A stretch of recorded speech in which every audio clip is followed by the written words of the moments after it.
네, 안녕하세요. 너 이 책 봤니? 예, 책 소우입니다. 책 소우. C의 과거형 소우죠. 봤다. 책 봤다. 책 소우. 예, 영화 소우, 무서운 소우 아닙니다. 이 영상은 제 개인적인 지식을 늘리는데 책을 읽겠다 라고 약속은 했지만 수차례 했지만 의지박약이기 때문에 그런 약속이 연거푸 계속 엎어지게 되었죠. 그래서 저도 책을 읽고 이 책을 읽는 것을 유튜브를 매주 올린다는 약속을 드리고 그렇게 시작을 하면은 저도 그 약속을 지키려고 노력하지 않을까 해서 시작하게 되었습니다. 물론 여러분 동의 없이 시작하게 되는 것이고요. 일방적으로 하는 약속이니까 여러분께서 신경 안 쓰셔도 됩니다만은 오늘부터 시작하려고 합니다. 자, 자기소개 지금 45초 넘어가고 있어서 바로 시작하도록 하겠습니다. 이 뭔 개소리야! 오늘 첫 책을 소개해드릴 책 이름은 90년생이 온다입니다. 이 책을 고른 이유, 어떤 책을 읽어야 할지 모릅니다. 있는 사람이기 때문에 베스트셀러 우선을 읽어야겠다. 그리고 또 제가 생각하는 현재의 모습은 마치 신세대와 구세대가 갈등을 하는 듯한 모습도 보이기 때문에 그러한 갈등 해소, 어떤 방법이 있을까 싶어서 이 책을 고른 이유이기도 하죠. 그리고 제가 한 집안의 가정으로 우리 아이들, 물론 90년생은 아니고 2000년생입니다만은 90년생을 이해해야 우리 아이들도 이해할 수 있을 것 같아서, 이해하는 데 도움이 될 것 같아서 이 90년생이 온다 책을 고르게 되었습니다. 90년대생을 묘사하는 영화 내용에서는 살인의 추억에서 그 송강호 그 마지막 그 가족끼리 모여서 식사하는 장면에서 보시면 아시겠지만 아이가 식사하면서도 계속 핸드폰을 만지고 있죠. 그리고 최근 드라마 TVN에서 하는 송승헌 주연의 위대한 쇼 보면 송승헌 아들, 국종 아들 탁이라는 애가 핸드폰에서 눈을 떼지 않습니다. 그런 모습들이 계속 묘사되고 있는 것이죠. 그래서 마치 그런 애들이다라고 생각이 듭니다만은 그런 모습이 과연 맞는 모습인지도 궁금하기도 하고 의혹을 풀어보고자 시작하게 되었습니다. 내용의 구성은 90년대생의 출연, 그리고 이들이 직원이 되고 나중에 소비자가 되었을 때 이렇게 3부로 구성되어 있습니다. 90년대생은 봤어요. 그들이 뭘 봤냐? 자기 아버지가 구조조정을 당하고 삼촌이 계약직으로 살아가고 불안에 떨었던 그들의 모습을 봤어요. 안 돼! 그렇기 때문에 그들은 안정을 취하는 거예요. 이건 아주 본능적인 거죠. 살아가기 위한 본능. 그런데 그들한테 요즘 사람들은 도전성이 없다, 모험심이 없다, 이렇게 말씀하시는 분도 더러 계십니다만 그것보다는 변해버린 시대에 적응하려는 어쩔 수 없는 선택을 했다. 그들을 그렇게 이해하는 것이 좋을 것 같습니다. 여기서 파클은 가슴에 팍 꽂히는 글인데요.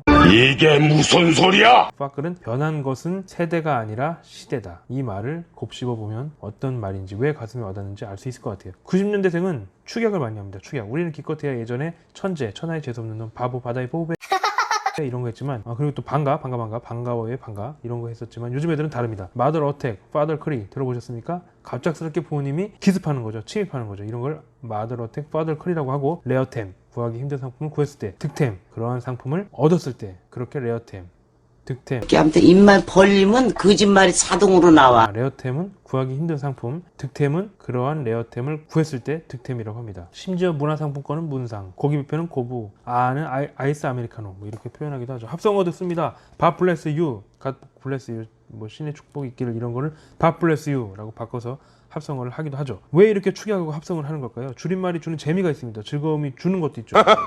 하지만 그 정도를 넘어 소통의 장애까지 낳고 있다면 큰 문제라는 평도 있습니다만 그들은 그들끼리의 장애는 생기지 않는다고 생각하고 즐거움과 재미만 있으면 된다, 이렇게 생각하는 경향이 있는 걸로 보입니다. Why so serious?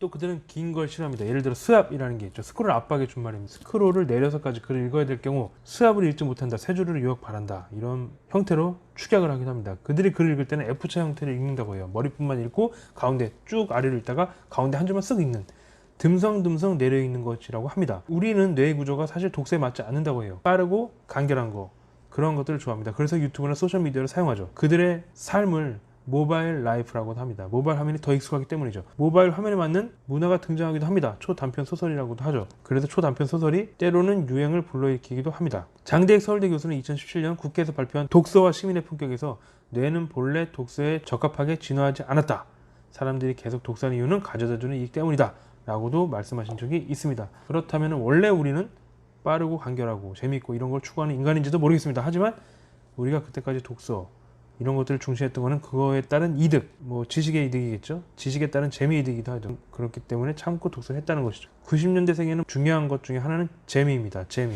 그 중에 병맛이란 것이 있죠. 병맛. 와우. 병맛 이전에 아시는 분들은 아시겠지만 허무개그가 있었습니다. 허무개그.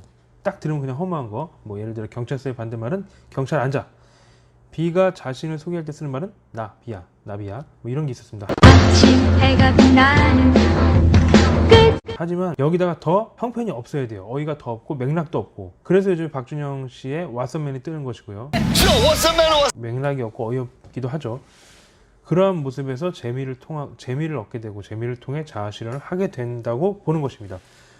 두 번째, 90년대생이 직원이 되었을 때 기성세대들이 신입사원들을 보면 애사심, 충성심이 없다고 합니다. 왜냐하면 그 이유는 이들이 출퇴근 시간 너무 잘 지켜, 휴가 꼭 가야 해, 이렇게 인식하고 있기 때문이죠. 반대로 신입 직원이 기성세대를 보면 어떻게 볼까요?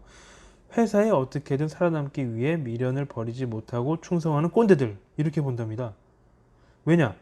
일을 좋아하고 즐기지만 결코 자신을 희생하면서까지 회사에 충성하려 하지 않기 때문이죠. 그들의 입장입니다. 이쪽은 안정적인 삶보다는 사실은 인간다운 삶을 원합니다. 그들은 공무원을 원하는 것은 단지 철밥통이 되기 위해서가 아닙니다.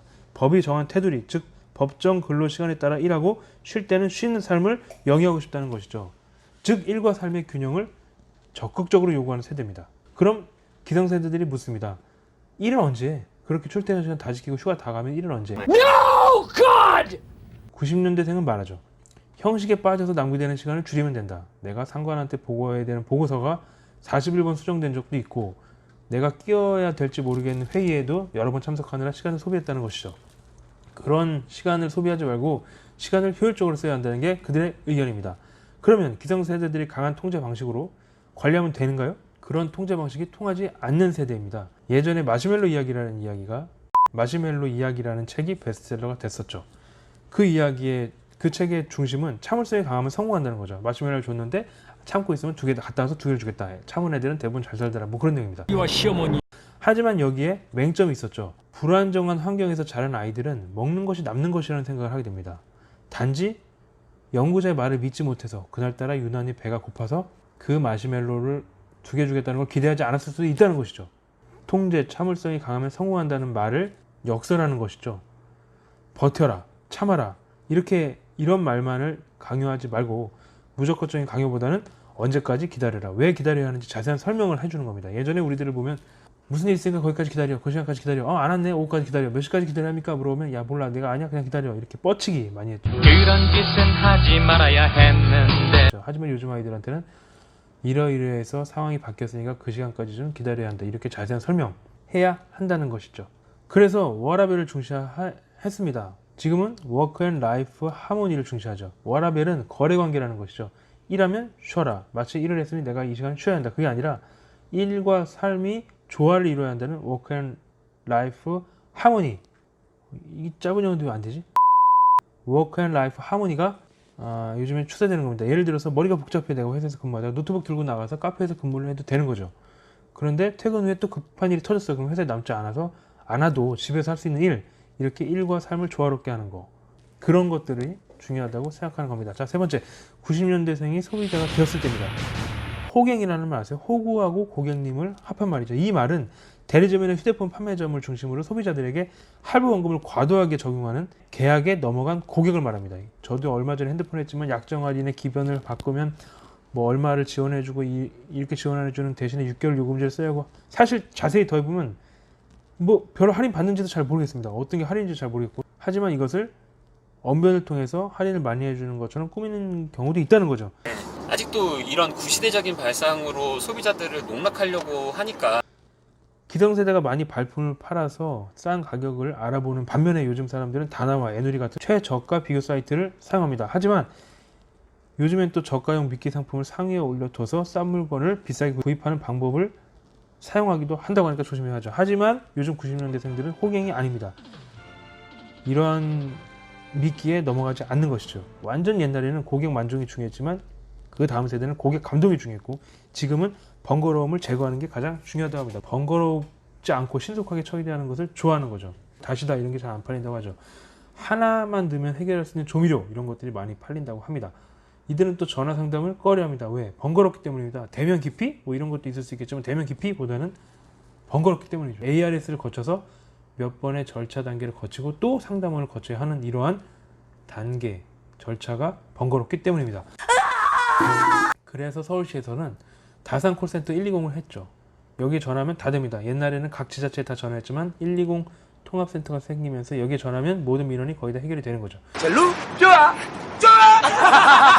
이렇게 간단하고 간결하고 복잡하지 않고 번거롭지 않은 것들을 요즘 세대는 좋아하는 것입니다. 하지만 그 안에서도 신뢰를 중요시합니다. 남양유업이 본사에서 대리점에 감당할 수 없는 수량을 떠넘기는 밀어내기식을 했잖아요. 그런 남양유업, 용산전자, 용팔이, 부품 바꿔치기, 바가지 씌우기, 그리고 뭐 다이슨이 예전에 유독 한국에서만 비싼 제품 가격을 팔았었고, 현대자동차가 한국 시장만 역차별로 한국 시장 내수 시장에서만 비싼 차를 팔았고, 뭐 이런 것들, 전 좀 맞아야 해요. 이런 것들을 행한 기업은 기업의 제품을 구매하지 않는다는 것입니다. 신뢰. 그래서 신뢰를 중요시한다는 거죠. 또한 비싼 안주를 시켜야 맥주를 준다, 뭐 이런 식의 예전 비어바 뭐 술집들이 있었다고 하면은, 요즘에는 봉고, 봉자, 춘자는 가수인가? 하여튼 이런 스몰 비어가 유행하다는 것이죠. 그리고 해외 직구, 내가 직접 사겠다, 해외에서 오는 걸 직접 사겠다, 이런 것들로 본인의 실속을 챙긴다는 겁니다. 결국에는 호갱 취급을 하면은 슬로우 데스, 서서히 고객들이 바뀌면서 빠져나가면서 발걸음을 끊게 된다는 얘기죠. 슬로우 데스, 서서히 죽인다. 그냥 죽는 거죠. 뭐 그렇게 되는 거죠. 그렇다면 뭐냐? 90년대 되면 사라지는 방법이 있습니다. 요즘 아이들은 짧은 걸 좋아하죠. 이응, 기역, 리을, 이응, 비읍, 기역. 이런 거 아세요? 이거 레알, 반박 불가. 이응, 지읒, 이응, 지읒. 인정? 인정. 이런 걸 또 제품명으로도 쓰기도 하죠. 짧게. 아마존고, 무인 매장 아세요? 물건을 그냥 상품 들고 나오면 됩니다. 저절로 계산이 되고 상품 목록 이런 것들이 다 핸드폰에 표시되는 방식인데, 이런 무인 매장, 간결한 걸 좋아한다는 거죠. 짧고 신속하고 여타 다른 곳에 신경 쓰지 않는다는 겁니다. 또 이들은 모바일 세대로서 요즘에 뭐 검색창에서 검색어를 치고 검색어를 줄줄이 읽고 하는 시간 대신에 유튜브를 이용해서 유튜브 영상을 봅니다. 유튜브 영상을 봐서 눈으로 보는 것을 좋아하고, 영상을 보는 것을 좋아하고, 영상을 또 찍는 것도 좋아하고요. 유머를 또 좋아합니다. 아까 말했듯이 재미. 그래서 TV 홈쇼핑보다는 방송 심의 규제가 없는 모바일 홈쇼핑, 이런 것들에 더 관심이 가는 것이죠. 하지만 이런 것보다도 가장 중요한 것은 정직한 제품 그리고 서비스를 구매한다는 것입니다. 부실한 내용을 담은 과대 포장, 과대 광고, 이런 것은 믿지 않는다는 것이죠. 이 책을 다 읽고 나서 제가 느낀 점은 90년대생을 이해하기 위해 그들의 목소리에 더 귀 기울여라. 그들이 하는 말에 더 귀 기울여 보자 라는 겁니다. 무턱대고 그들이 쓰는 언어나 그들이 가진 사고만 가지고 90년대생을 예단하면 안 된다는 것이죠. 어찌됐든 이 시대를 이끌어가는 것은 그들이기 때문이다. 아까 앞서 말씀드렸다시피 세대가 변하는 게 아니라 변한 것은 시대이기 때문이죠. 자, 여기까지 90년대생 읽고 난 제 짧은 소견을 올렸습니다. 말씀드렸다시피 아직은 저는 독서 초보자입니다. 책을 읽는 게 너무 힘들어요. 하지만 이 가운데서 점점 제가 발전하고 싶은 욕구가 있고, 또 책을 읽으면서 점점 더 깨닫게 되고 지식을 넓히게 되고, 이런 자아 욕구, 실현 때문에 저도 이것을 하고 있습니다만은, 제가 이것을 끝까지 다 완수할 수 있을지는 사실 저도 물음표입니다. 여러분 많이 관심 가져주시고요. 제가 일주일에 한 번 아니면 2주에 한 번씩 꼭 이런 영상을 올려서 제가 이렇게 잘 행하고 있다 라고 알려드릴 테니까, 여러분도 한번 독서를 통한 깨달음의 재미를 느껴보셨으면 좋겠습니다. 앞서 말했다시피 우리의 뇌는 독서에 적합하지 않습니다. 독서하는 게 너무 힘들어요. 하지만 독서를 하는 이유, 느끼고 깨닫는데 그거에 따른 재미가 있다는 거죠. 자, 여기까지입니다. 다음 주 책은, 제가 도전할 책은 유발 하라리의 사피엔스입니다. 제가 할 수 있을까요? 제가 그걸 읽고 이해할 수 있을까요? No! God, please, no! 또 도전하겠습니다. 또 도전해보겠습니다. 그리고 꼭 업로드 하겠습니다. 자, 말이 부족합니다. 응원 부탁드립니다. 그럼 다음에 뵙겠습니다. 여기까지 책 소우 영화 무서운 소우 그거 아닙니다. C의 과거 소우.